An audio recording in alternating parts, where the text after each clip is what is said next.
Alrighty, ladies and gentlemen, boys and girls, welcome back to another episode of the Romp Dog Sport Brief, where it seems a lot, but also not a lot at the same time has happened since our last episode. As in, a lot in the world of football. The NFL has been interesting. The last time I was talking about a lot of this stuff was, I think, fresh off the World Series. Things have gotten a little busy with my college classes and work and all that. I'm doing everything I can. It is like 11:15 on the 25th, on Tuesday, November 25th here where I'm making this, so all of you should have this by time it's out before Thanksgiving. I need to do something to take my mind away from those college classes, so I'm doing this for all of you. We're going to start out here with the NFL and some of these talking points on here on noteworthy things, like going up and down. Starting with the things I've noticed. And one of the things I've noticed that's a big talking point now, because it is turning the heads, is are the 8-3 Chicago Bears legit? How legit are they? That's my question. They're 8-3. Are they contenders? Are they pretenders? What are they? They've already overachieved. We can go back and find those results in a previous episode that I made with some friends of the show and Dawson and Thomas, and I'm pretty sure I had the Bears ceiling being 8-9 this year, so they're going to overachieve my expectations this year, along with probably the rest of us. Because at this rate, if the Bears, it's not impossible to lose out or just win only one more, but if they win 2 more games, they'll finish this year 10-7 after how things were the last few years. This just shows you, last year, they should have moved on from Eberflus a year sooner. However, I don't think they would have gotten Ben Johnson if they did it a year sooner. It would have been some other slap-nut moron who didn't know anything about what he was doing, and it would have been bad. Well, maybe he could have got Mike Vrabel, but I don't know if he would have worked for the Bears either. However, while they're 8-3, all these people are complaining, well, the Bears haven't beaten a team. They haven't beaten anybody. Who'd they beat? Who'd they play? I'm going to use the Packers as an example because, well, let's face it, Packer fans know and understand the game of football, so they'll understand where I'm coming from when I go. You can ask the same question with Green Bay, and who have you beaten? That's a noteworthy and so-called playoff caliber team that the Bears haven't. You beat Pittsburgh. We beat Pittsburgh. You're going to try and claim well without Aaron Rodgers, but you're playing the games for a reason. And I'd argue that Pittsburgh's offense looked more functional with Mason Rudolph under center on Sunday than it did with Aaron Rodgers these last few games. However, the Bears, they didn't put up a 40-burger and tie the Dallas Cowboys. They blew them out. The Bears, they didn't lose to Carolina. I don't think they played that, but hold on. But some of these games that the Packers have lost, the Bears haven't. There's also some of these where we can't judge it yet. The only thing the Packers can do is, oh, well, we blew out Detroit. And Yes, but that was week 1. A lot has changed since week 1. In these first 2 games, the Packers looked like they were going to be the team that went undefeated. The Bears looked like they were the same old Bears. Here we are, going into Thanksgiving, and the Bears, where are they? 8-3 in the first place up here. The neighbor's home. The Packers are at like 7-3-1 and right here, but should be right here with the Lions at 7-4. We're rewarding a Packers team for a tie because, well, they didn't lose, but you also didn't win. We really should not be rewarding a team with any wins or losses, and if anything, saying a tie is a half win and a half loss is really stupid. Like, really, really stupid. I would argue this year, I guess we'll find out on Thanksgiving who's better between Detroit or Green Bay, but Detroit's been looking like the better football team. If damn Campbell could stop going for it on 4th down. The Bears, so far, have looked like the better football team. You know why I'm saying this? Like, you want to know why I'm saying this? Look at the quarterback play. Ladies and gentlemen, sit down.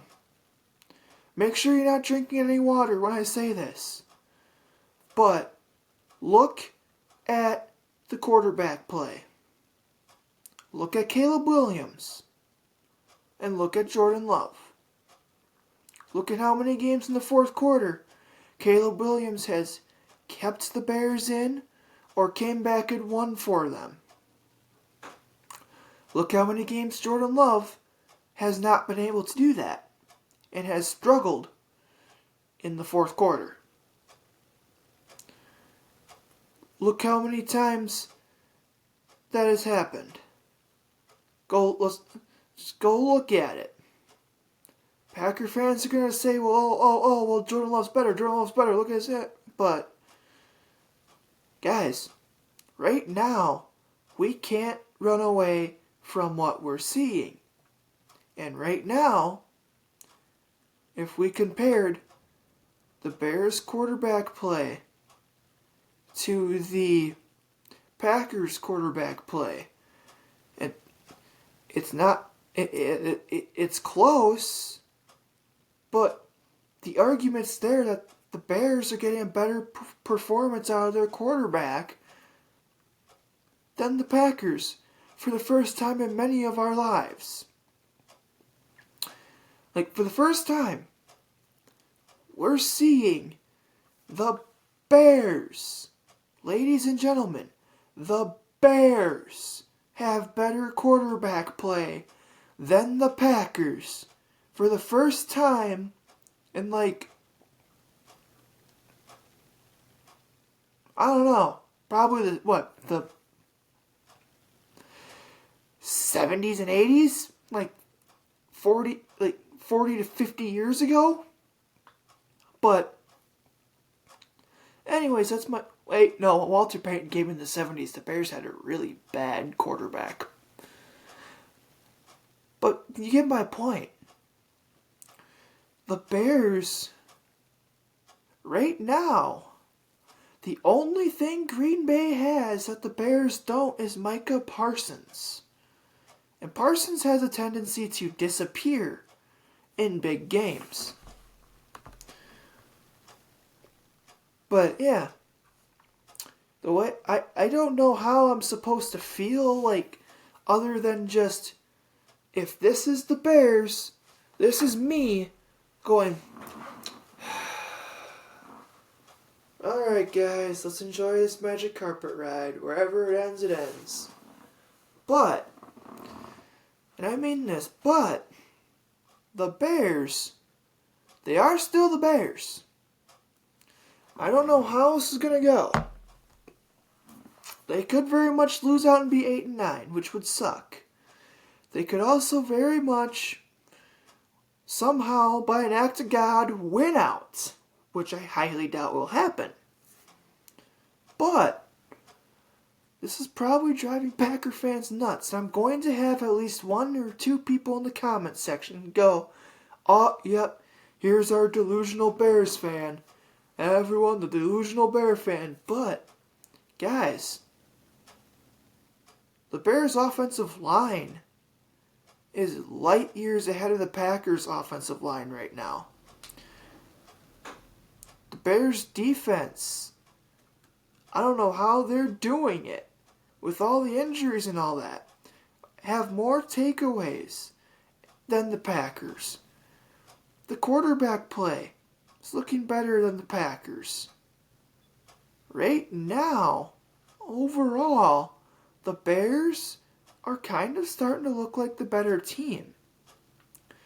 And when we look at the coaching between Ben Johnson and Matt LaFleur, you're telling me that in the big game, and you had to pick between Matt LaFleur or Ben Johnson as your head coach, you're telling me that you could look right now, look at me with a straight face, and say in a big game, that's a one-score game in the fourth quarter, that you want Matt LaFleur on your sideline over top of Ben Johnson making those play calls? Because right now, if you tell me you want Matt LaFleur over top of Ben Johnson making those play calls with Jordan Love under center, I might have to ask if you're the one that's being delusional at the moment. Again, it's Thanksgiving. And for this, I could be coming back a few weeks during the Christmas season and going, my God, this Bears team fell off the face of the earth and had a really hard fall from grace. For all we know, that might happen. I don't know what's going to happen. None of us do. It's why we like sports. But right now, the Bears, they're the better team. And arguably, the best team in the NFC North. Well, okay, I guess that makes... what I just said makes no sense in a way, but... because they lead the division, but at the moment. But, anyways, when this is all said and done, the Bears, ladies and gentlemen, might no longer be the same old Bears. The same old Bears might no longer be a thing. They might actually be good. They may be legit. But right now, they are in the mix for the postseason. And they're a 3 seed for leading the NFC North. Let's let this sink in more and more. The Bears are the 3 seed. If the playoffs were to start today, we'd also be getting a heart attack special because it'd be Bear Packer in the wild card round, which would be nightmare fuel, especially for those of us who were on the losing end of the 2010 title game. But yeah, the Bears, can they compete for a wild card spot and possibly a division? With as much of a talking point as that's been, and everything I've pointed out comparing the Bears and the Packers, I'd say it's possible. Well, in week 2, the Bears got destroyed by Detroit, and it was anything but pretty. They overtook Detroit. They overtook Green Bay for now. We'll see how it goes. But I would say that arguably there's a shot. There's a shot the Bears could go 10-7 or 11-6 and make the postseason as the wild card, or God help us, the division champ. I don't know what to expect for that, and if they did it, I would enjoy that. But now, with the way we have been now that we've just been comparing the Bears and Packers, now that I think this has opened up a very perfect transition into, will the real Green Bay Packers please show themselves? That is a question that the media people like Bill Michaels and the Bill Michaels Show here across the state of Wisconsin have been asking. I will say this. There is no more can the real Packers please show themselves, step forward. Are the Packers trending the right direction, best team in the division? There is no more of this. The real Packers have stepped forward. And they're a team that they can't beat the playoff caliber teams like Philly. You struggled versus Dallas. You lost to Cleveland. You lost to Carolina. You almost lost to the Giants if Jameis Winston wasn't Jameis Winston.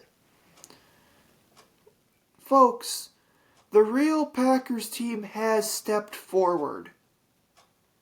Like, they've stepped forward, and they've shown us who they are.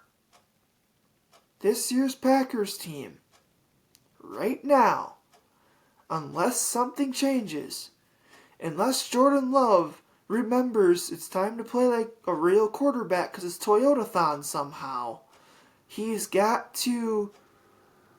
The Packers, we saw who they are. They're a team that beats the bad teams, or middle-of-the-road teams, barfs all over themselves against teams like Cleveland. Can't really make fun of Carolina because they're 6-6 on the year and actually also in a playoff mix. But they'll barf all over themselves against Cleveland and Dallas. They really looked bad against the Philadelphia Eagles. But, folks, sit here and look at it. This team isn't as good as we once thought they were going to be, especially after the first 2 weeks when it's like, oh my God, they're going to light the world on fire, hand them the Super Bowl trophy now. That's where they were. And with the Packers, who have they beat that screams Super Bowl contenders? Arizona's not a Super Bowl contender. Minnesota sure as hell ain't a Super Bowl team this year. Who have they beat? Ooh, the Pittsburgh Steelers before Rodgers got hurt? With Rodgers or without Rodgers, they weren't a Super Bowl caliber team. Where is the signature win that they're looking for that screams, we are a Super Bowl caliber team? Where is that win? That signature win that they would have needed, that screamed it, was in Lambeau Field against the Philadelphia Eagles. It was against the Eagles. And how did that game go? You lost in arguably the worst game we've seen on Monday Night Football in a while. And it was pretty bad. Well, I guess if you like punting, it wasn't. Another reason, I'll say this. Another reason why the Packers won't make the Super Bowl is one of the two reasons I said before the season started as to why Green Bay won't go to a Super Bowl this year, even with the Parsons trade. Of the three reasons I said going into the year on why Green Bay is not going to be a Super Bowl team, I said two of them resided in 1265 Lombardi Avenue. At the time, the only one that was not residing in Green Bay that they were taking on would have been the Eagles. The other two things that I said will keep the Packers out of Super Bowl contention was Matt LaFleur and Jordan Love. Those two names are what's going to keep you out of being a Super Bowl contender right now. Because it all depended on how Jordan Love looked and performed and what kind of coaching philosophy Matt LaFleur has. He got to the point where there were memes making fun of him looking at the iPad, Googling how to run an NFL offense. That's how bad he got. And the fans don't like it. So I don't think they're Super Bowl contenders. Green Bay showed us they're one of those teams that's fun to watch, especially if you like defense. They're still good. They'll make the postseason. However, they are not Super Bowl caliber at this very moment. Justin Tucker is apparently landing a workout with the Saints. I didn't see how it went. I also saw some comedy skits making fun of it where they're like, the fans going, well, we need a kicker. Our team needs a kicker. No, not that one. Because they all know. Honestly, I think it'd be absolutely hilarious if he ended up in Cleveland with Deshaun Watson with what he was allegedly accused of. Just like the punt god for the Chiefs. Their current punter also should have been a Cleveland Brown because, one, punts. They love their punts out there. And two, he'd fit right in with Kareem Hunt, Deshaun Watson, add him and Justin Tucker in the mix with those allegations too. The Browns would have a really good time if you were in the PR team. But there is another one here. Someone that's making PR teams times for the team a nightmare is Shedeur Sanders. Shedeur Sanders made his first start Sunday versus the Raiders, and, well, he got a touchdown. He didn't look the greatest. He did not look the greatest. It was better than his performance versus Baltimore. But that didn't take a whole lot. He threw one touchdown and one pick, and probably should have had a few more picks the way he was. However, the question still remains, is he worth the hype? And I don't think he is. Personally, I don't think he's that good when it comes to the hype. He's more of your higher end of the talent for backups and maybe a very low end starter, but he's not what everyone's hyping him out to be.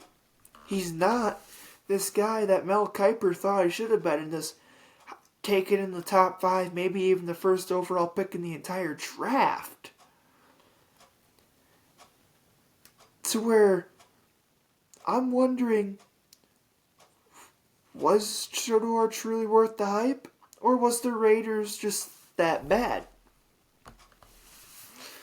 My guess is probably the Raiders are just that bad. Because, well, look how few points they scored offensively against Cleveland. Granted, the Browns have a pretty good defense. However, and I mean this, however, if we want to know how good Shedeur Sanders truly is, this coming week will answer that question for us on if he's truly the guy or not. Because he's taking on the 49ers defense. if Shador can handle that defense, he can handle anything. So that'll be an interesting one to watch. On the final NFL topic, now that I've spent a half hour talking football, because we're officially at the 25-minute mark, so by the time this is done, it would have been a half hour football. Who is the best team in the AFC this year? Right now, as much as it pains me to say this, it's Drake May and the Patriots. They're the best team. Drake, if you're listening to this, buddy, you're getting to root for another team that's good again. The Patriots are the best team. Right now, I think the seedings are right. I think this year is the year of, like, New England, Buffalo. Buffalo's the 7 seed, but Denver's like the 3. It's going to be an interesting year. All we're missing when the NFL posted the division leaders of like 1 through 3, like the division of the 8 divisions of the AFC and NFC combined, if you just replaced the Bears with the Packers and the Buccaneers with the Panthers, it would have looked like 2015 all over again. To where, if you remember correctly, that year was a fun year. So I really don't know who the clear favorite is in the AFC. I'd say my bet would be towards saying probably New England. I wouldn't put any money on this because I don't dare to, because I don't want to gamble. I don't think we should be gambling in sports, but that's a whole can of worms for another thing. There really isn't a whole lot going on in the NBA, so I'm going to go back to the greatest sport on earth in baseball. The New York Mets have swung a deal, and there are some with a trade. They sent their fan favorite Brandon Nimmo to the Texas Rangers for Marcus Semien. That was very much just we're getting out of a bad contract, money dump type trade, but Semien's contract isn't any better, so it's a trade where everyone's scratching their heads going, what? What just happened and why? Shohei Ohtani, yes, unfortunately, MLB's force-fed GOAT, is going to be in the World Baseball Classic along with various other stars, like, well, I don't know, Paul Skeens, for example, Aaron Judge. I can keep going. However, are people really going to act surprised? Like, have we reached the point where we have to all pretend to be surprised because Ohtani's going to be in the World Baseball Classic for his home country, Japan? Are we all going to be that surprised over this? Like, really? I don't even know why it's newsworthy other than the fact that he's the 3rd most popular athlete in the whole planet behind Ronaldo and Messi. I hope I didn't just say just one person's name as if they're 2 different people, but you get the point. The biggest thing to come out of Major League Baseball, well, besides the Redbirds and Bo Sox making a trade where the Bo Sox got Sonny Gray, the Redbirds got the Sox 5th overall prospect, a young pitcher they can plug in now, and, oh yeah, that's right. They also got a player to be named later or cash considerations. But the one I'm looking at is the MLB Hot Stove talk is what I labeled the section where I put this in.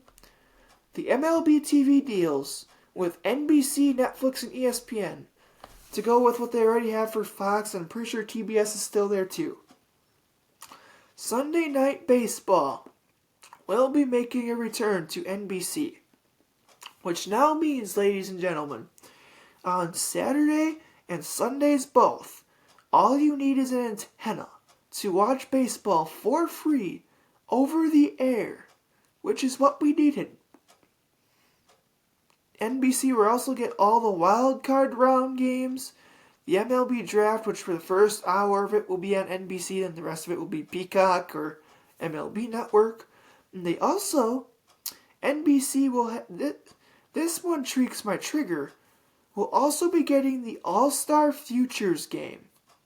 That one got me interested, because that is arguably one of the best things. Oh, my apologies. That is arguably one of the best things about the MLB All-Star Weekend, is watching the best prospects for every team in an All-Star game on national TV and seeing the future of baseball. Netflix, they're going to be getting the Home Run Derby, a single opening night game that stands alone by itself before opening day for the next 3 years. Every World Baseball Classic game will be aired on its platform for Japan only. Fox will still get, in its platforms, will still get the will get the WBC here stateside. MLB.TV will go through ESPN as part of their streaming services, which I don't know how that's going to work. I really hope I can still get MLB TV to watch whatever game I want. However, there are ways around it, like it may not be the game I want, but I can listen to it on the radio. So overall, this is going to be good. Baseball is more accessible. The only problem that these media companies should have that concerns them is when we have a lockout in 2027. I will come back to that in a later episode. But right now, we are starting to get time crunched here. So we're going to transition over to stuff for local sports, where the high school winter sports season is upon us, with girls basketball is underway. Boys basketball just tipped off and started. Let's see here. Oh yeah, wrestling. I'm trying to think what other winter sports there are. Gymnastics, and probably a few others I'm forgetting about. Oh yeah, hockey. Can't forget hockey. The Viterbo volleyball team once again got to the NAIA national tournaments. They have just about every single year. They won their conference again this year. However, this year, they went the full 5 sets, and they fell in the 5th set and was upset in the first round, up to end their season earlier than planned, but still further than most probably figured they'd be. It'll be interesting to see how Viterbo goes back into it next year, but until then, we'll be watching their basketball programs. And then in the springtime with baseball, softball, and track. And speaking of track and cross country, UWL gave me probably the best news I can report on. The Eagles flew their way to another national championship. They won the D3 Natty for the men's team in cross country. That one, it kind of casually flew slightly under most people's radar because the football team was prepping for a playoff run. Which, don't get me wrong, Saturday afternoon, when I'm here in my apartment in the command center in the parts unknown, I will be around my radio, listening to that playoff game on my radio, rooting for the Eagles. And once again, congratulations to the UWL men's cross-country team for winning the national championship and bringing the trophy back home to La Crosse. With that being said, everybody, that's where we are going to end this episode, so we can all have fun. Happy Thanksgiving, folks. Go enjoy time with your friends and family, and we will reconvene after the holidays.